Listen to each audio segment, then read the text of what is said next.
Hey guys, so today we'll be making hand soap and body wash. So you'll need an empty bottle. You can reuse the same one you had.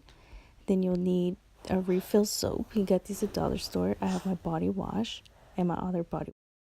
So you'll need some primrose oil. Bayberry, smells really good.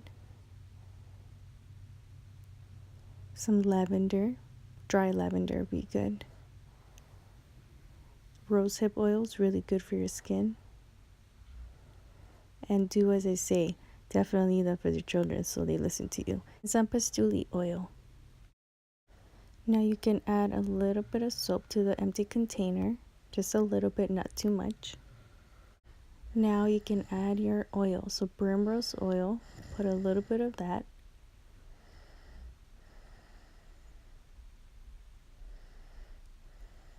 Now some rosehip oil.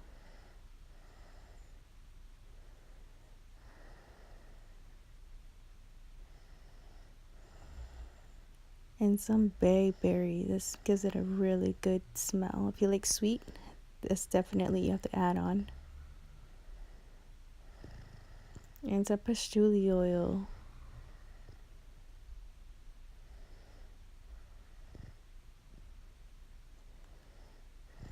Now you can add some do as I say. So when your children wash their hands, that smell will just trigger in their mind, I have to listen to my parents. And some lavender.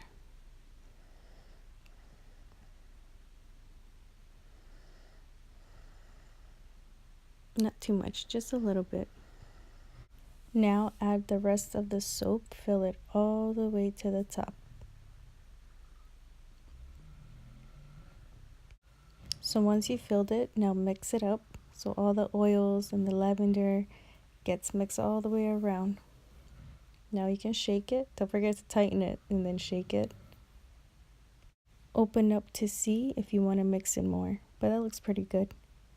So now with the body wash, you want to do the exact same thing. So I added brim oil, rosehip, bayberry, lavender, mix it all together with both of these. And then when you shower, you just smell your own fragrance and manifest what you want and what you want to see. So you got your hand soap, body wash, and my second favorite, body wash.